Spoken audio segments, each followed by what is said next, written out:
today's project is removing these seats and putting in 2 new ones. To be cautious, I unplugged the battery. Let's get going.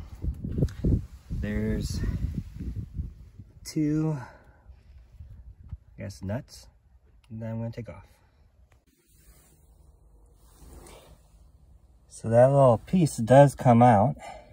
I thought it didn't, so I broke the one on the driver's side. Let's see if I can pry it out.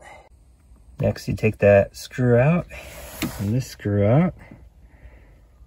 And then that plastic trim should come off and roll back. So my plugs off my 01 do not match the new seats, which I think maybe is an 03. So that's a bummer. So now I'm just gonna put this guy back in.